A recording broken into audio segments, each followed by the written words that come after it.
And now, like talking about Sydney, they're a team that solidified themselves atop of the ladder. And then the other team that was right up there with them was Port Adelaide. And I was talking about this last week. They beat up on two of the worst teams in the league in North Melbourne and then in Essendon.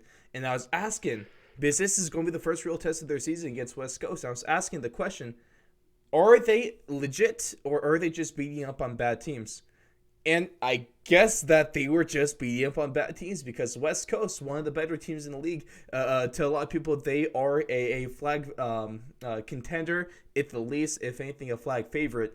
And they put a hurt on Port Adelaide in this one, 16-12 on the way to 11-5-71.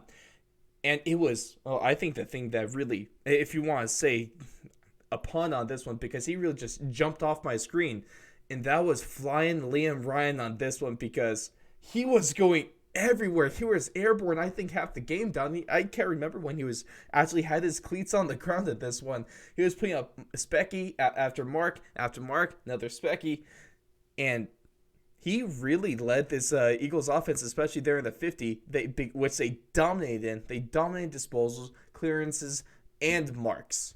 And it was just a really, really good showing by West Coast in this one. And sadly, Port Adelaide does feed into that narrative of did they benefit from two of the lower teams in the league Mm-hmm. playing them, that maybe they kind of took West Coast for granted a little bit. Because I mean, West Coast Eagles are always tough in Optus Stadium. I mean, that has become a fortress for the West Coast, for the Perth teams. I mean, it's hard to beat West Coast teams in the West Coast. It Mm-hmm. really, really is. But this, I mean, Port Adelaide they did not really put up a major fight in this. I mean, and this is a West Coast team that Shuey has a great game and then he hurts his hamstring. So there's a little bit of unease in the Eagles camp a little bit because some of their better midfielders are going down hurt.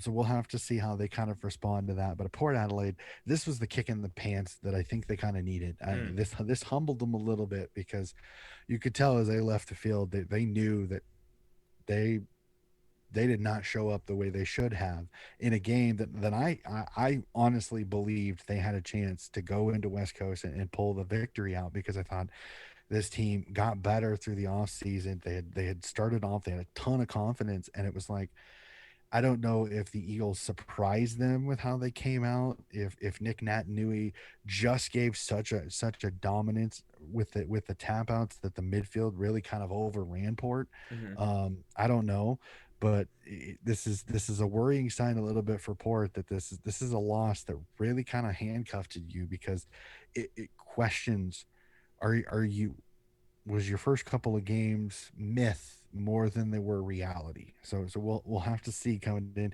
Again, there's still 19 games left, plenty of time, but that is a little concerning that a team that you got to beat that you may see in the finals just kind of spanked you a little bit.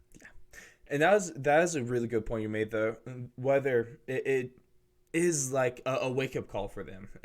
And it's one of those games where if you're going to have a wake up call like this, if you're going to have a bad game against a good team, it's better for this to happen early in the season in round three where you still have plenty of time to recover, build, and learn from this game. So that's the takeaway if you're if you're a Power fan over here, but they really got to get something else going because if they keep on playing like that, that could spell disaster.